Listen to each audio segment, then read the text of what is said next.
მოგესალმებით. როგორც იცით, 17 ნოემბერს შალვა პუაშულმა გამოგვიცხადა ივანიშვილის რეჟიმის გადაწყვეტილება გააუქმა ყოფილი სამხრეთ ოსეთის ავტონომიური ოლქის ტერიტორიაზე შექმნილი ადმინისტრაციული ტერიტორიული ერთეულის დროებითი ადმინისტრაცია, რომელიც მიხეილ სააკაშვილმა 2007 წლის 10 მაისის ხელმოწერილი დადგენილებით შექმნა, რომელიც დღემდე არსებობს და 2022 წლიდან მას ექს-პრემიერ ღარიბაშვილის მიერ დანიშნული თამაზ ბესტაევი ხელმძღვანელობს. თუ გავითვალისწინებთ იმას, რომ ივანიშვილი 2012 წლიდან არის ხელისუფლებაში და მართავს ქვეყანას სხვადასხვა ფორმით და აზრად არავის არ მოსვლია აქამდე ამ უწყების გაუქმება, ბუნებრივია დავსვათ კითხვა, რატომ ახლა და რისთვის. და მინდა ჩემი აზრი გაგიზიაროთ ამასთან დაკავშირებით. პირველი, რა თქმა უნდა, ეს არის გადაწყვეტილება, რომელიც ეფუძნება წოლოკიანის კრიტიკული ღალატის კომისიის დასკვნას და იმ არალეგიტიმური პარლამენტის რეზოლუციას, რომელიც 2008 წლის აგვისტოს ომის დაწყების რუსულ ვერსიას იმეორებს, რომ ომი საკუთარ ქვეყანაში დაიწყო საქართველომ და არა რუსეთმა გარე ძალების ხელშეწყობით. ბუნებრივია, უნდა ვივარაუდოთ აქ დასავლეთი მიუხედავად იმისა, რომ ამას ღიად ვერ ბედავს, რომ თქვას ივანიშვილის რეჟიმმა. პაპუაშვილის განცხადება, რომ 2007 წელს დროებითი ადმინისტრაციის შექმნის გადაწყვეტილებები იყო გარე ძალების გეოპოლიტიკური თამაშის ნაწილი, რომელიც საქართველოს შესაწირი პაიკის როლი დაეკისრა და სააკაშვილის ხელით გატარებულმა პოლიტიკამ რეგიონში ვითარების ესკალაცია გამოიწვია, საბოლოოდ ქვეყანა ომამდე მიიყვანა.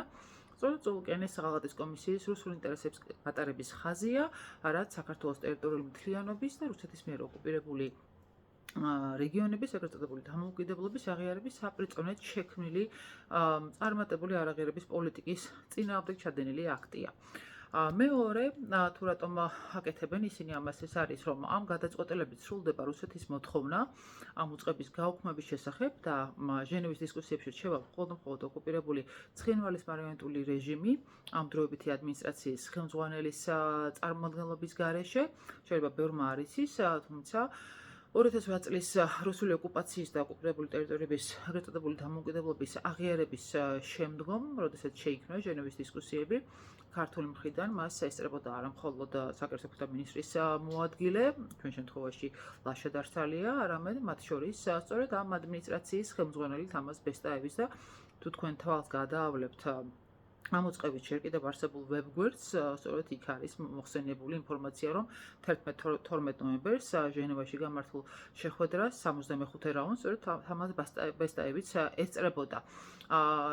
შემდეგ მოლაპარაკებებზე კი ჟენევაში უკვე აღარ იქნება კონკრეტულად ამ უწყების წარმოადგენელი მხოლოდ ცხინვალის მარიონეტული რეჟიმი, რაც ერთის მხრივ ქმნის გარკვეულწილად ასიმეტრიას ოკუპირებული აფხაზეთის წარმომადგენლობასთან მიმართებაში, როდესაც აფხაზეთის მთავრობის წარმომადგენელი მას დაესწრება და ყველაზე მძიმე რაც არის, ეს არის პოლიტიკური გზავნილის მიცემა ოკუპირებული ცხინვალის მარიონეტული რეჟიმისთვის ოფიციალური თბილისისგან მეტი დათმობების შესაძლებლობის შესახებ.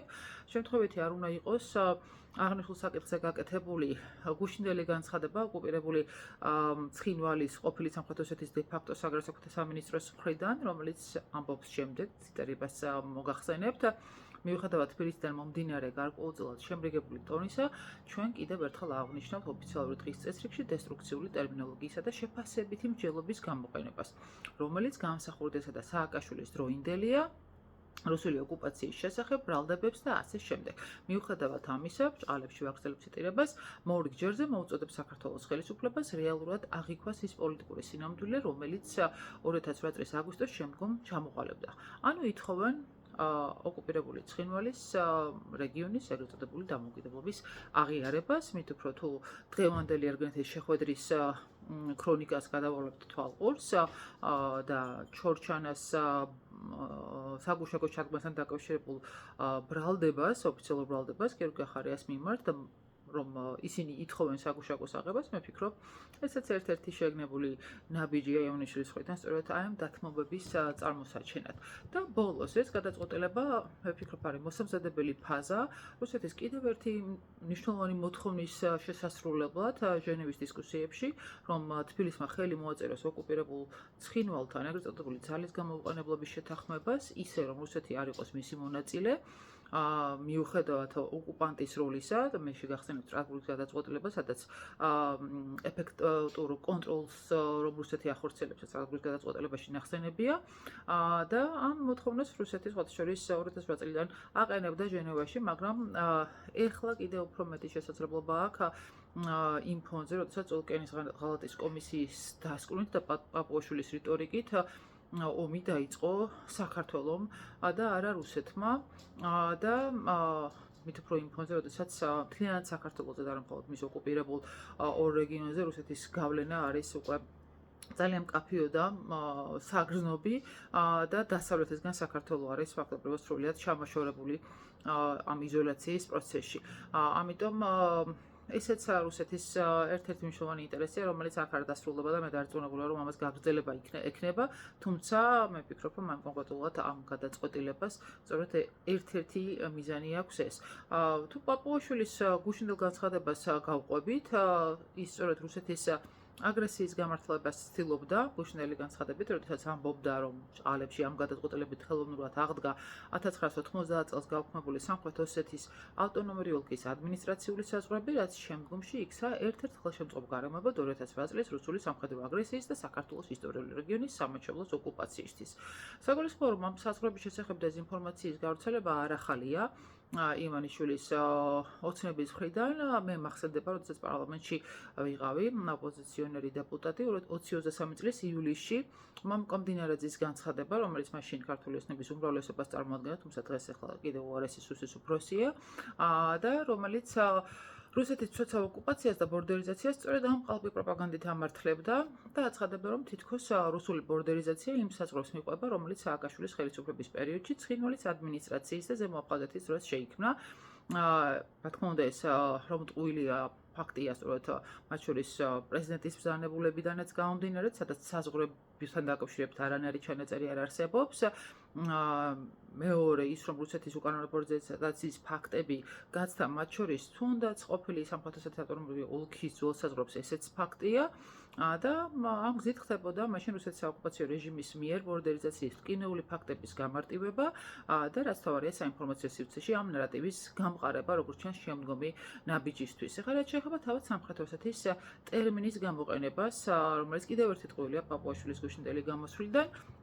იმ ფონზე, როდესაც საქართველო წლებია მუშაობს არაღიარების პოლიტიკის გაძლიერებაზე, ნაციონალური მოძრაობის რეჟიმის მიერ სამხრეთ ოსეთის ტერმინის თუნდაც ირიბი გამოყენება, იმთავითო იყო კონსტიტუციის და ეროვნული ინტერესების ღალატი. არავით არის სამხრეთ ოსეთი ქართული სამართლებრივი პოლიტიკური სივრცეში არ არსებობს, გუშინ განაცხადა პაპუაშვილმა და რატომ არა ეხლა ესეც ტყუილი, არსად არც ნინო ბურჯანაძის მიერ 2007 წლის 8 მაისის ხელმოწერილი პარლამენტის დადგენილებაში, ისევე როგორც პრეზიდენტ სააკაშვილის ბრძანებულებაში ასეთი რამ არ წერია და მოდი ვნახოთ რა წერია პარლამენტის დადგენილებაში ამ საკითხთან დაკავშირებით. მე ციტირებას წავიკითხავ.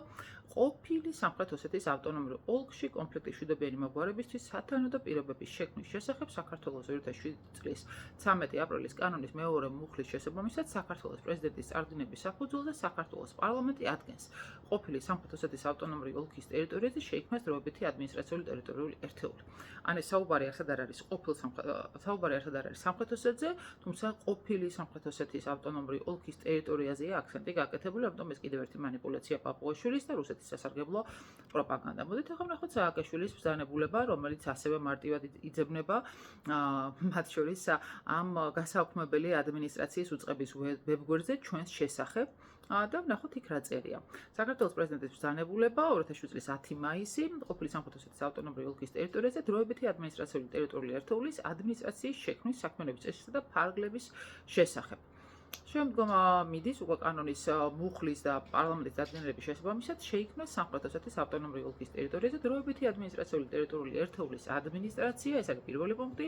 მეორე პუნქტია დროებითი ადმინისტრაციული ტერიტორიული ერთეულის ადმინისტრაცია, შემდგომში ადმინისტრაცია საქმიანობას ახორციელებს საქართველოს კონსტიტუციისა და კანონების საერთაშორისო ხელშეკრულებისა და შეთანხმებების ყოფილ სამხრეთ ოსეთის ავტონომურ ოლქში კონფლიქტის მშვიდობიანი მოგვარებისთვის სათანადო პირობების შექმნის შესახებ, საქართველოს კანონისა და ბრძანებულების შესახებ შესაბამისად და უკვე მესამე პუნქტში გაწერილია ამ დროებითი ადმინისტრაციის ფუნქციები. ასევე ძალიან მარტივად იძებდება სწორედ აი ამ გასაუქმებელი უწყების საქმიანობასთან დაკავშირებული ინფორმაცია, რომელიც ჯერ კიდევ ვებგვერდზე არის განთავსებული, რომელსაც ხელმძღვანელობს ირაკლი ღარიბაშვილის დროს დანიშნული ბესტაები 2022-ში და მას ჰყავს სულ 3 სტრუქტურული ერთეული, იძულებით გადაადგილებული პირთა ჯანმრთელობის და სოციალური უზრუნველყოფის სამსახური, ეს არის განათლების სამსახური და ეს არის კულტურის და სპორტის სამსახური.